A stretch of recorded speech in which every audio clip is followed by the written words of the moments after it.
Welcome to the Autism Dad Podcast. I'm Rob Gorski. We are about to enter season 9, which is a crazy milestone, and I'm very, very proud of everything that we've accomplished here. We're going to do some different things this season, and we're going to kick things off with a long overdue conversation with Kelly. Kelly is my girlfriend, my partner, my everything, and you guys have been asking us a lot of questions over the last few years about managing relationships when you have neurodivergent kids and blended families and all that kind of stuff. And so we picked a few of your questions and we're going to answer them today. We're going to talk about some of the things that Kelly's doing with training of law enforcement and first responders to better interact with autistic people. And then I have a really big announcement to share at the end of the show. So I hope you guys enjoy the episode. I'm glad that we're back. Thank you for everything. And we're going to go ahead and drop you right in. Okay. All right. So we're really excited to be here today because Kelly and I have been wanting to do another episode together and answer some of your questions and all the kind of stuff. Kelly, thank you for being here. I really appreciate it. This is so exciting for me. You're welcome. I'm super nervous. Okay. So I guess in general, we're still chugging along. I mean, life-wise. Yes, we are. Yes. Yeah, Gavin is still looking for a new housing thing because, the first one didn't work out. So we're still working on that. There's progress on that. Emmett's graduating high school this year and finishing up his second year in college. Elliot is now launching his YouTube thing and doing his like Minecraft and testing out games and getting involved in some of the coding things for that, which he's very passionate about, and photography stuff. So hoping to play catch up. It's just been like a long winter. It feels like a long December, right? From the yes. County Crows. Yes, I agree with that. So what's new in your world? Well, I mean, Andrew's finishing up his first year of college. Aria's finishing up third grade. So that's what's going on with my children. She's going to be turning 10, double digits, birthday coming up, which she's very excited about. So.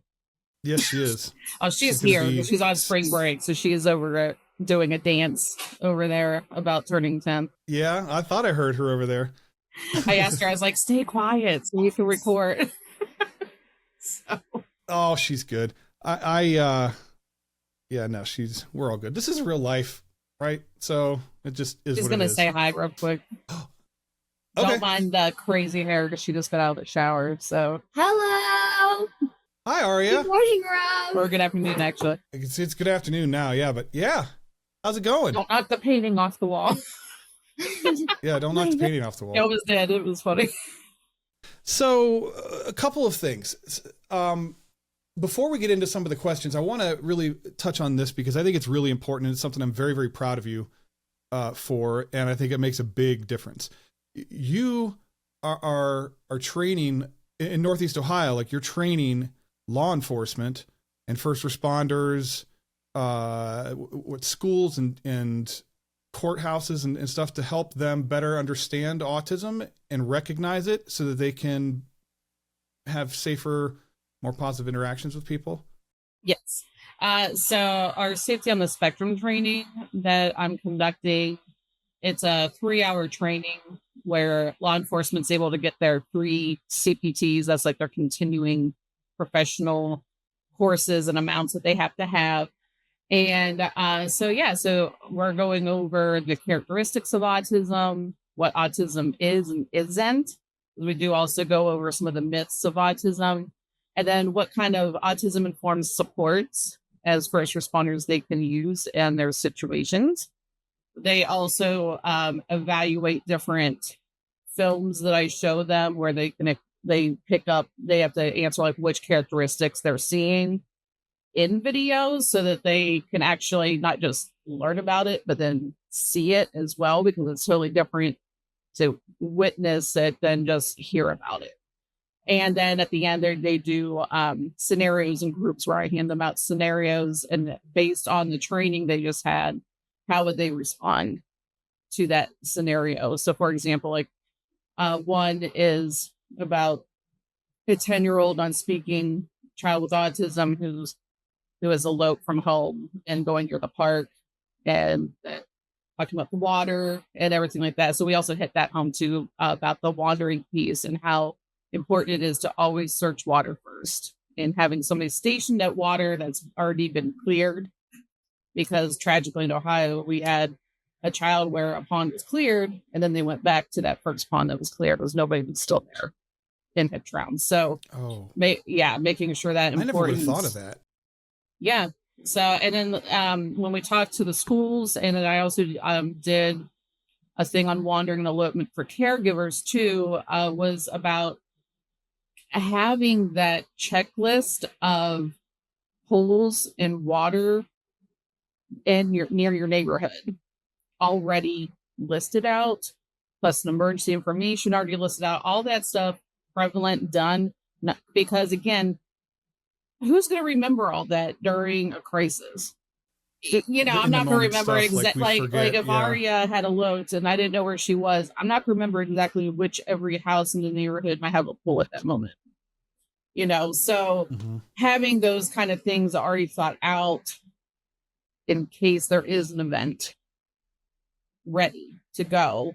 And also, like with caregivers, the importance of calling for help right away.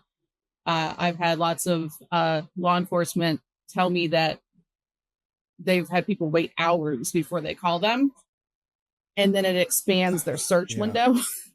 So the importance of family realizing, like, the sooner you in schools, the sooner they call for assistance, the better.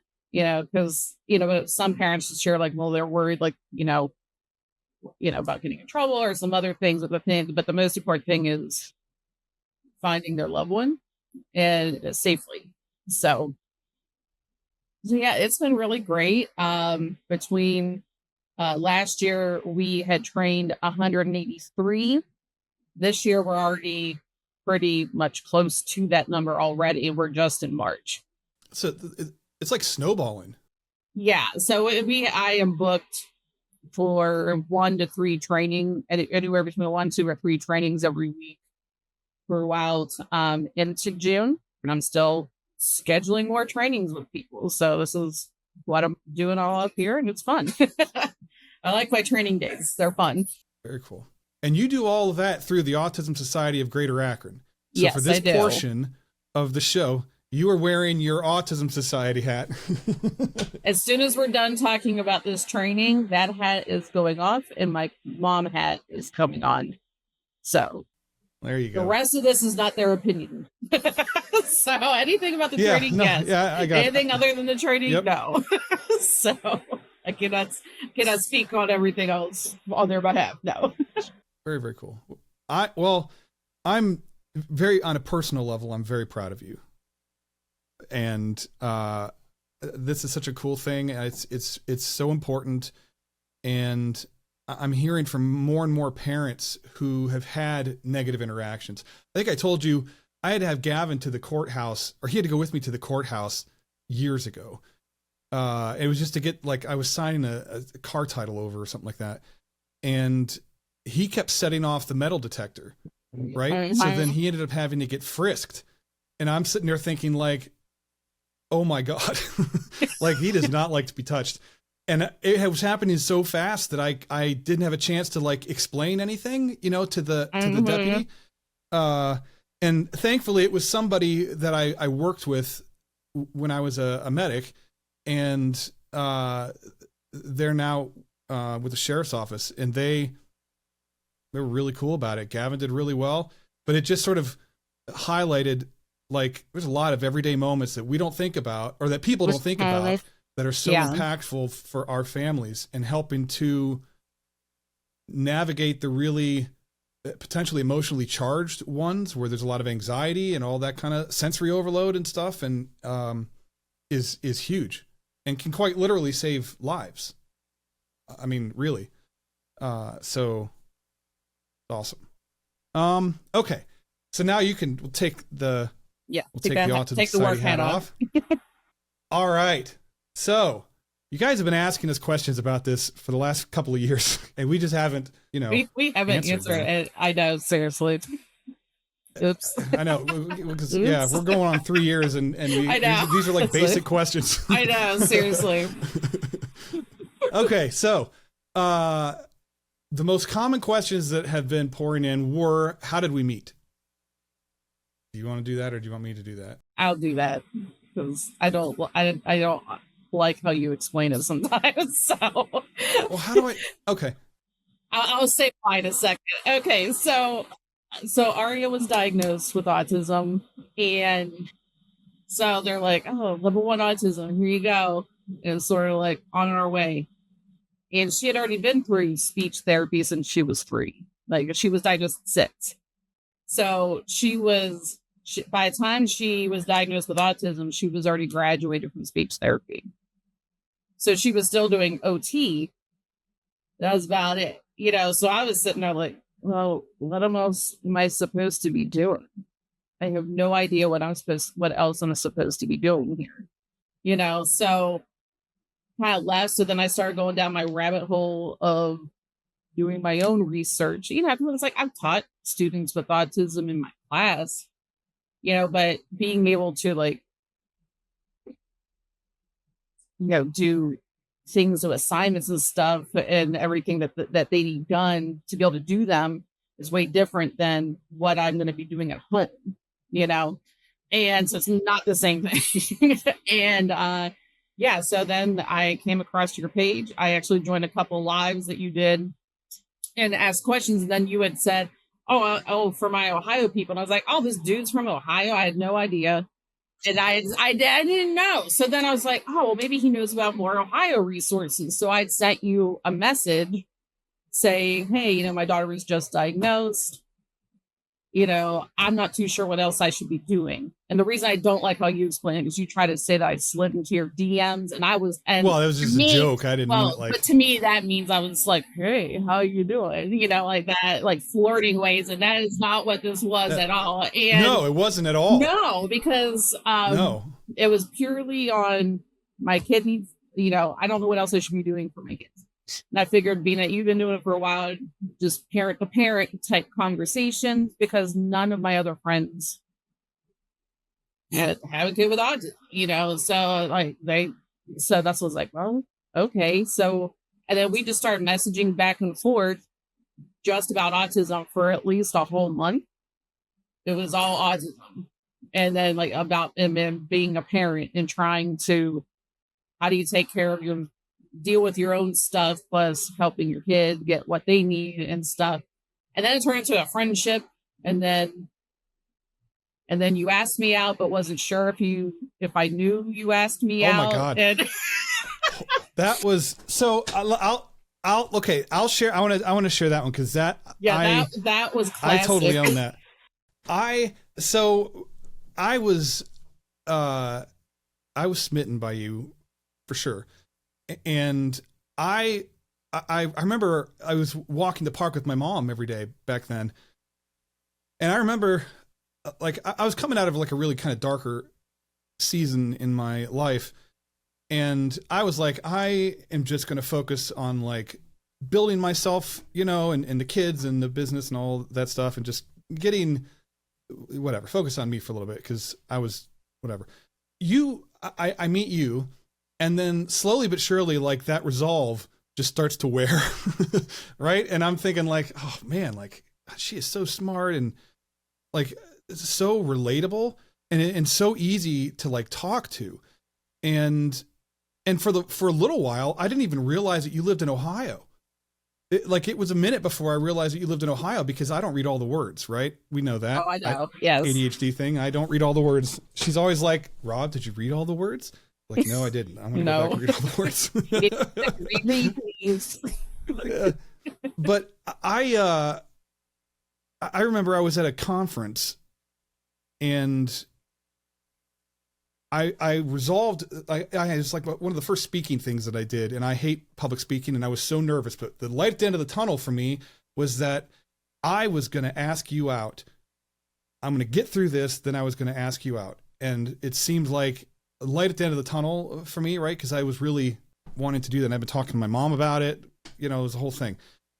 And so then I can't remember what we were doing. And I was like, hey, you know, how did I say it? Do you want to? It was near my birthday. I think it was dinner. So I was like, yeah, do you want to? Oh yeah. Yeah, it was near my birthday, and the joke always is because my daughter, my son, and I's birthday all fall in May. Plus, there's Mother's Day, and my birthday's last at the very end of the month. So by the time it gets to my birthday, everybody's kind of birthdayed out, and they're like, nobody else is wanting cake or anything, which I get because it's a lot. It's a busy month in our household. So I had mentioned to you, I was like, yeah, we don't really do much for my birthday. So you had mentioned like doing something for my birthday. That's what it was. Yep. Because I was like, oh, we have to celebrate your birthday. Because like you do so much for so many people, right? And you deserve to have that, you know, time for focus on you. And so you were like, your response was like, okay. And so then I'm thinking like, awesome. But then as I was thinking about it, I'm like, okay, what does that mean? Like, are we going, did I ask you out like on a date, or is it like a going and just like hanging out as friends? I couldn't figure out like how I asked the question. Actually showed your message. I showed your messages to people at work. It was like, is this a date or what? And they were even confused because the way, I forget exactly how you worded it, but it was so ambiguous. Yes, it was. So I just assumed, you know what, we'll just go with it's a date, and we'll just go from there. And if it isn't, then we'll figure, you know, okay. But so yeah. Yep. That was it. And then we met up for dinner. And I guess a funny note of that, I was so nervous that I showed up an hour early and didn't realize that I was early. So then I thought you had changed your mind. I know. I get a text. I'm here, and I'm just looking like, what the heck? And I'm like, you're an hour early. I'm not even ready yet. And you're like, no, I'm not. It's like, you need to that's one of your first. You need to go back and read your message. Read the words. read through our messages. What time we're supposed to be meeting today. And that's when you were like, oh my God. So I was like, yeah, I'll be there once I'm done getting ready. And then oh man, I was so nervous. And but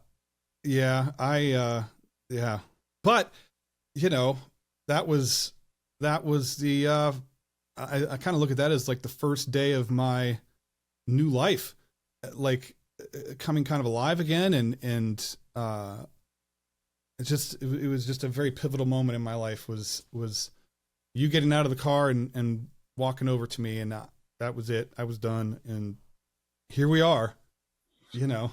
Yes. 3 years later. 3 years later. So that's how we met.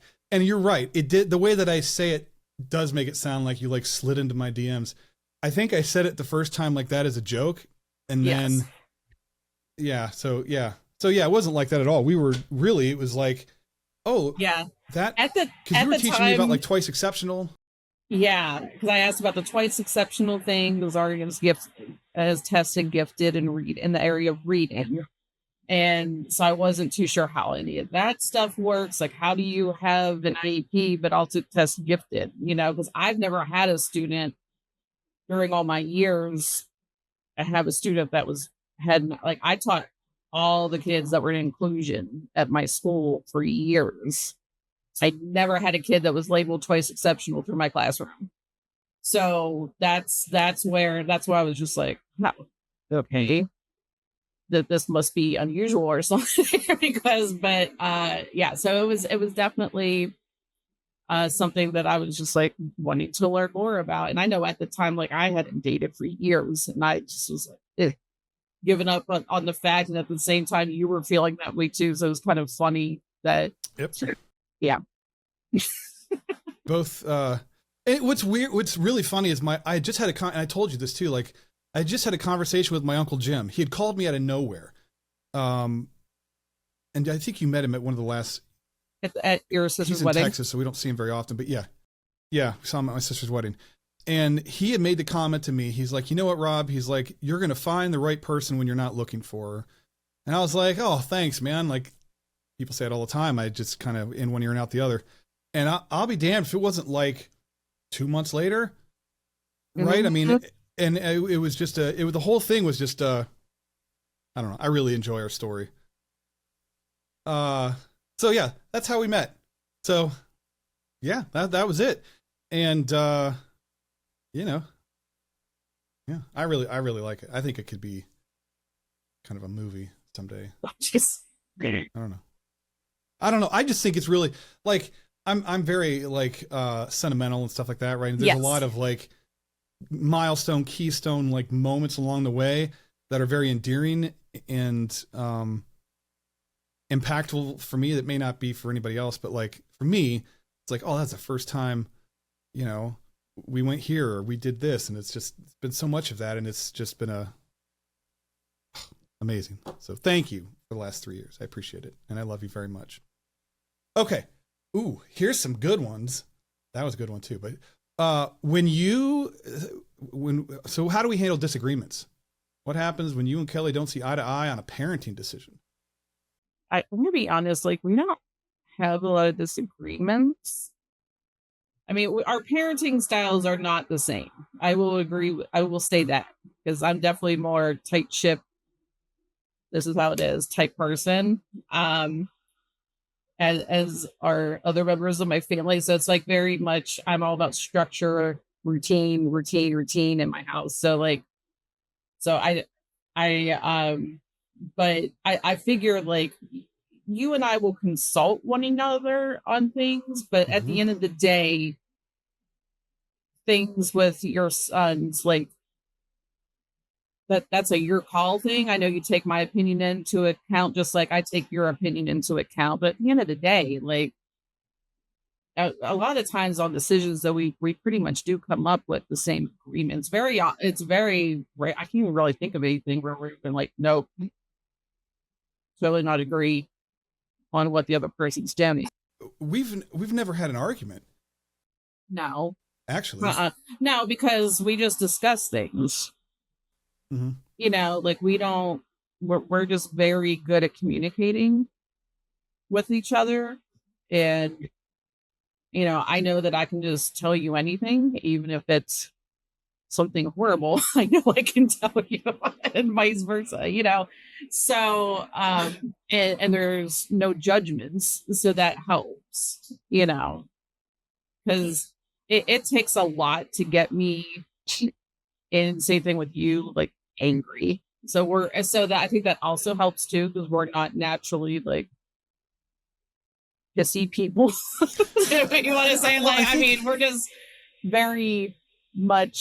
we're very chill people, but I think our kids have helped with that. Yeah, that too. Patience, you know, and it also helps that our kids get along so well too. Oh yeah. I mean, that helps a ton because, you know, that's not always the truth, you know, so it helps that our kids get along and they all like each other. So that's helpful. Yeah, if we were to have a disagreement at some point in the future, and I'm sure we probably will. Yeah. I think it's just a matter of like there's always that mutual respect. You always hear me out. I always hear you out. We're really good at recognizing when the other has kind of reached that like point where overload is there and you just need to like shut down and whatever. And I think that's super helpful because there's no, like, you don't have to justify it to me. I don't have to justify it to you. I can look over and be like, oh, you know what? I'm going to head home because, you know, I think it's getting late, or, you know what I mean? Like we just really balance each other out. You can tell 100% when I've hit my why. Yes. Yes. I mean, other than my children, and I would say my brother, like, you know me better than anyone. You know, where you can just tell immediately. I know there was one time we were hanging out with my family, and like you just saw my face, and you're like, oh yeah, you're done, aren't you? And I'm like, yeah. I'm socially done for the day because it was an all day thing, and at that point I was just like, I need to get this little one home and just we're done. You know, so and I mean, but both of us only people for so long too, which helps that we both are like that, I think. Yes. So, We're both introverts. yeah. So I'm a chatty introvert. So make it make sense. But yeah. Yeah, I don't want to talk, but I'll talk about Star Wars and Harry Potter or whatever that shirt was that we saw. Yeah, and I think I think part of what helps me too is like I know like we both overthink, and so like I tend to know we just relate to each other very well, I think, and navigate things without challenge. We've had a lot go on in the last couple of years, and we just choose to go through. I mean, it's because at any point with all the other stuff going on together, in our lives, together, is that, I mean, there's been a lot of stuff with my family and some other stuff that's happened where, you are a rock during all this stuff, and it's just like, if we didn't have you there, it would have been very difficult for us to get through all the different things that's happened over the past year. So it definitely, I think some of these things can make or break a couple. Like us, we get through things just fine, so I don't think, so luckily we don't have that problem. So. Yep, I agree. Okay, so, all right, so becoming a team. At what point did you two stop figuring it out and actually start feeling like a solid team? Was there a specific moment, or did it just kind of happen over time? That's a very interesting question. I like that question, but I'm gonna be honest, I have no idea when it was like, yep, it's a team versus. We've said this before, but like you make sense to me. Yeah. Right. So that's like good. When we have a conversation. Well, you know what I mean? Because no, it's true though, because I mean, to each other, we make sense together and we understand one another perfectly. Like really, like, cause I mean, I can tell like when you're overthinking about something, and then I'll be like, no, I meant this by that. And then you're like, oh, okay. And then you just take my word for what it is, and I do the same for you, which I think 100% is why we work so well, because we can tell when the other person might be like, about something. We pick up on things immediately with one another, and we're good at communicating it too. And I would say early on, it was just team effort, really early on, to be honest. And I think I'll say this, like everything that I had been through over the years shaped me into the person that I needed to be in order to see you for who you are now, if that makes sense. And so no. If I hadn't gone through a lot of the stuff that I've been through, I don't know that I would have appreciated as greatly as I do, like who you are and how you operate and the way that you think and the way that you experience everything. Because I know what it's like to not have that now. And like, I don't know. It's just very positive, very positive. Very positive. Well, I do know that I knew I met a good person when after my son met you, and he's like, as soon as you walked out the door, he's like, he's a keeper, mom. Don't do anything to blow it. I'm like, dang, dude. I was like, what the hell did that come from?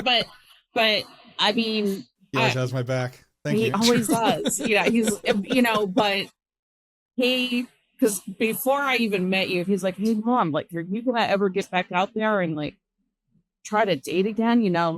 Ari and I eventually will leave the house and you'll be all alone. I'm like, thanks, bud. Thanks for that reminder.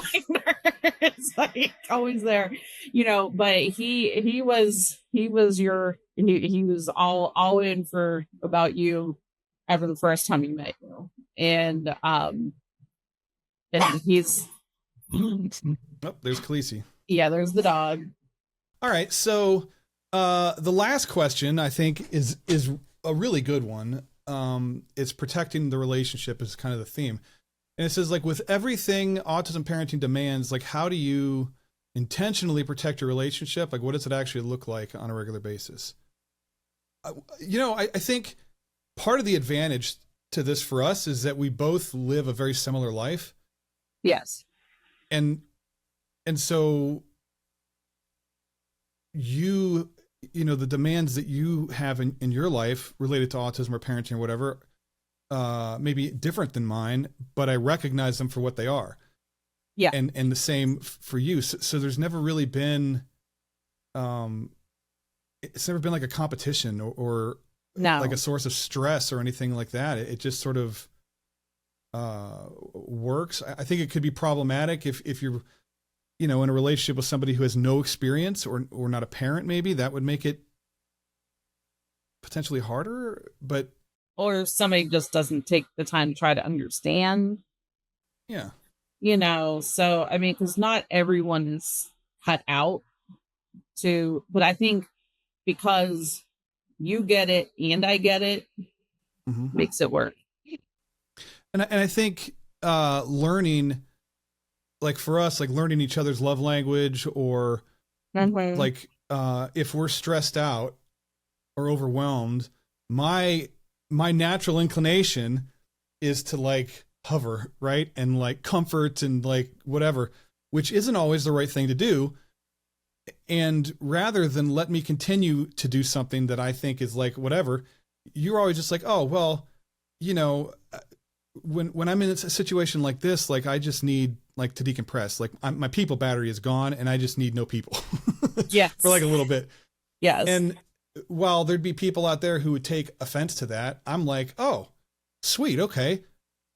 That makes sense. I can do that. Yes. And so we're just very, you know, if something comes up, we just like, hey, this is why I said this. This is why I need this or whatever. And then we just adapt and, you know, and I think that kind of protects the relationship, really. Yeah. Again, the communicating is key. 100%. So Yeah, I think because when I do get overwhelmed, I tend to want to go within and not like always just be super social or super friendly and stuff. And it's just like, you know, so I've had previous people in my past who just thought that meant I didn't care. I was like, no, that's not what that means. It just means that I'm one of the, like, and as a mom, as a parent, like I get over touched out too, and other moms can agree. Oh, sure. Because it's just like, so like when I'm like overwhelmed, I'm like, I don't want anybody. Well, then it's like the dog wants to just be like, I know, all up in your business, and it's yes. just one more thing. I get it, and we just don't like it. Doesn't. It's not a personal thing, and it has nothing to do with like my feelings for you or anything. It's just that when there's certain times where I'm just like, I need to decompress, and my decompressing is different than maybe somebody else's decompressing. So, yeah, nothing wrong with that. So yeah, that's I think really, and then we're deliberate about things, right? So like if there is something that comes up, we're deliberate about talking about it or planning, or you know, trying to get caught up on date nights or whatever, because life is challenging. And yes, you know, when you have autistic kids, it isn't as simple as just get a babysitter. You know, I mean, when my kids were little, my parents' family was really the only people that I trusted to watch them, right? And yeah, you know, so I think too that we adapt. Right. Yep. So if we can't get a date night out, we do a date night in with trash TV and, you know, whatever, and just have fun. Love is blind and eat some Chipotle. Yeah. Yes. Yes. That is I watch shows with you. Kingdoms and so yes. Yeah, we watch our different things together, but you and I tend to be homebodies anyways. So that's helpful that we like to stay in most of the time anyways, so that's helpful. We're the people that like, hey, we love to see you, but if you call and cancel at the last minute, you're not upsetting us. We're like already in comfy clothes. We're already in comfy clothes. As soon as I see that message, like, I don't think I can make it, I'm like, oh no, not just, yeah, we'll reschedule for another time. And it isn't like I don't want to see somebody. It's just like, I am so tired. Just existing with everything going on is so tiring. And I love that we can just like sit and watch the same mindless thing. And like, that's enough, right? Sometimes like we can just same room, breathing the same air kind of thing. So thank you. And our love language of sending reels to one another and twisting your algorithm to be as weird as mine. Oh my God. Well, you're not coordinated with Elliot, are you at all? Did he say something to you? Because no, but he sent me a couple things recently, so I don't know if that the combination of the two of you in my algorithm creates like just the most weirdness, bizarre things, and then I can't get out of it. Like it just keeps going. I know. So yes, we know. Like I know if you're quiet, you know, because you have a long day or you're just tired or whatever, you're quiet. All right, maybe not texting back and forth, but I get my reels throughout the day. I know you're still there. Everything's cool, right? Yeah. I mean, we just learn to communicate in different ways, and you know, and I do think that there's someone out there for everyone, and you know, we were, and I'll say this at the beginning, and this will be like my last piece on this, but like, we kind of threw everything out there right at the beginning when we were just like talking. Before we even met, we were throwing some serious things out there in our conversation. I'd be like, let's see how she reacts to this. Oh, let's see if he can handle this. Throw that in the chat and see if this makes him run. Because, yeah. Well, I mean, seriously, it's just, because I remember, you shared things with me, I shared things with you, and I'm just like, oh, wow, okay, that must have been rough, or you know what I mean? Like, and we just, it's like, okay, well, thank you for sharing that with me. I appreciate that. I'm not judging anybody. You're not judging me. So yeah, I just wanted to, cause that was something I think is very unique to you in, you know, in general. And I very much value that quality in you. You're very direct. I like that. I am direct. Yes, I am. All right. So we you know, this is so fun. I get, you guys ever watch the lives and, you know, we're talking or whatever, and I would see your name pop up on the thing. Like I lose track of what I'm doing. So it's really hard for me to like sit here. That's why if you do lives recently, I haven't been jumping in, because I know sometimes when I jump in, you see that I'm in there, then you're like, oh, hi. And I can tell you totally. Hey, Kelly. It's like you totally lost your train of thought. It's just like, there it went. There it went. There it goes. You know, so that's what's like. I just love you that much. I know. I don't want to disturb you. Oh, no, you're good. You're good. So yeah, these are great questions, guys. And I think everybody's different or whatever, but this is what works for us. And, you know, obviously, I mean, there's places we're going in the future and all that kind of stuff. But for right now, we're adapting to life and living it the best that we can. And, you know, I wouldn't trade it for anything. And I'm excited to see where it takes us together going forward. Yes, so together. Yeah.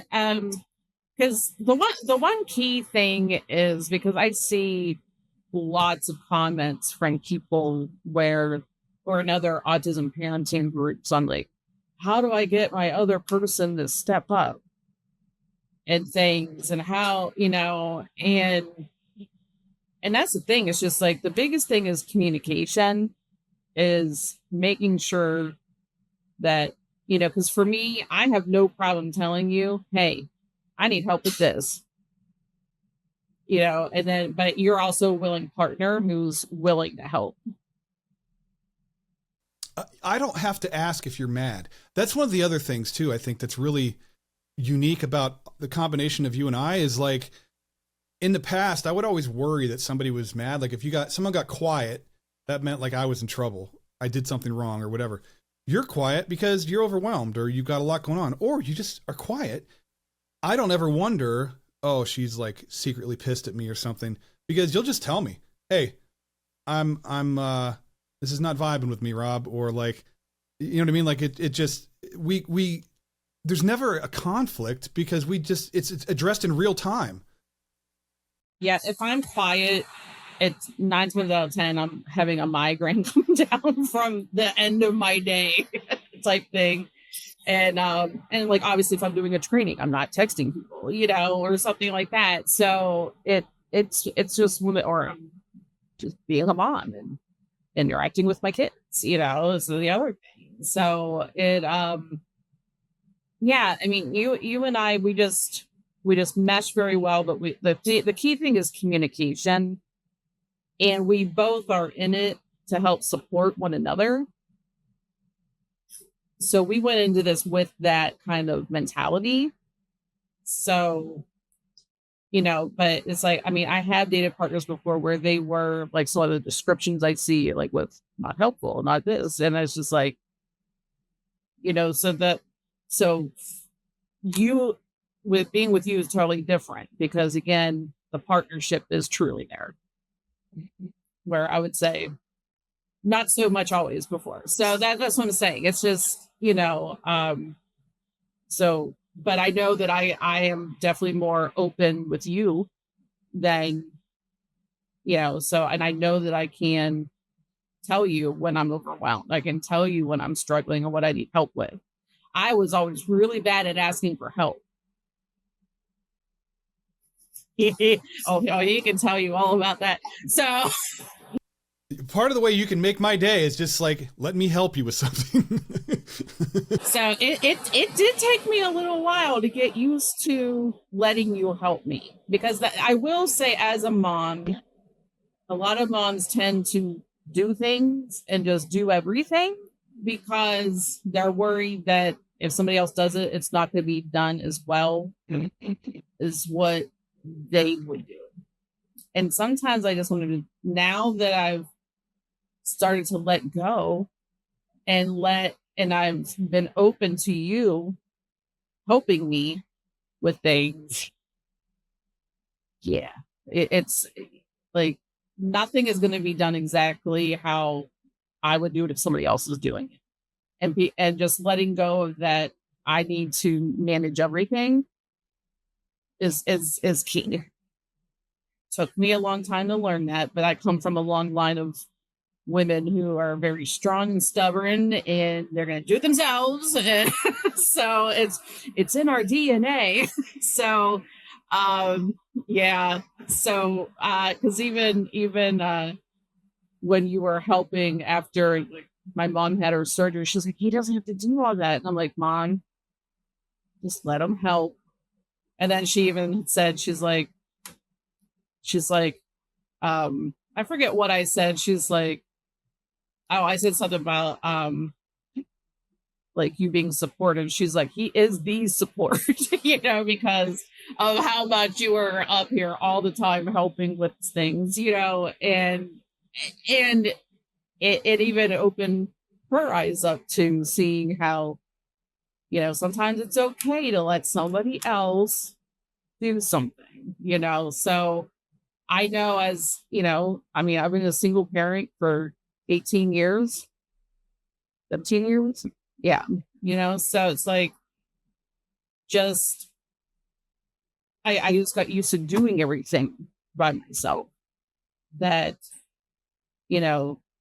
letting somebody take control of things, that was always hard for me to do. You're the first one to ever crack that. So, and I'm going to tell you, the only person I let help me with stuff. So there you go. One of the funny things is, when you would ask for help, or can you do this, or can you help me with this, I was so excited, but I didn't like act excited, because I didn't want to call attention to it, because I knew that was such a huge moment that if I made a big deal out of it, then it would be weird. Right. Yeah. And so I just like, yeah, sure. And inside I'm just like, yes. Yes. I'm such a dork. But I mean, what are you going to do? It's a good thing. It is. And it works for us. So now I have no problems being like, hey, Rob, I need this, and this. Can you do that? And if not, I'm going to figure out how to get it done, Yeah. And yeah, so we're a good team. We got each other's back. Yeah. Okay. So the last part of the show today is, we're going to share an announcement that it's been about 8 months now, I think, something like that, that I've been working on this project, and you have been very supportive, and I very much appreciate that, helping me to not overthink and to like pull me down from the ledge a few times when I was really stressed out and overwhelmed. But I am releasing my first book early 2027. And I'm allowed to share the title. So your child was just diagnosed with autism, real talk, support, and next steps from a dad who's been there. And I'm really excited to get this out there because I'm hoping that it provides at least some of the things that I didn't have available to me when I was going through my kids being diagnosed and stuff. So that's a whole fun project that we've been working on. And I just, want to thank you, Kelly, for being patient and supportive. You're welcome. Because it's been a big stress thing for me. But yeah, so I will have pre-order links and stuff in the near future and be able to share all that stuff with you guys, but we're just going to sneak this in at the end. And then, thank you guys for being here. We have the new Seen and Heard series that will start picking up after this episode, where, we're just chatting with parents for like 15 minutes and getting to know what autism is like for them. And, got some stuff brewing with Aria. Aria is going to be maybe interviewing some kids and doing some fun things. Yep. Oh, here she comes. And she heard her name. Oh, she heard her name? She heard her name, so here she comes. Speak and she shall appear. So Speak and she appears. I'm also my Overlord. my podcast I'm interviewing kids on my new podcast, which is going to be really, really fun. Some of my best friends are going to be on there. Very cool. And we've working on logos and some artwork and stuff for it. So it's really exciting. So we got a lot of really positive, exciting things going on this year or this season. Yeah. And, we wanted to do something special to kick it off. So thank you both for being here. I love you both. Love you too. Love you too. And then, we'll keep you guys up to date and keep your questions coming in, and we'll do more of this stuff because this was really, really fun. Before we go, I just want to take a quick second and say thank you guys for taking the time to tune in today. I really appreciate it. I am so excited about this new season and all the Seen and Heard episodes that you guys are going to have coming your way over the coming weeks. Thank you, Kelly, for taking the time to do this together. I really appreciate it. I love you. Thank you for everything. And good stuff, guys. So we will talk soon. Have a great week, and catch you later.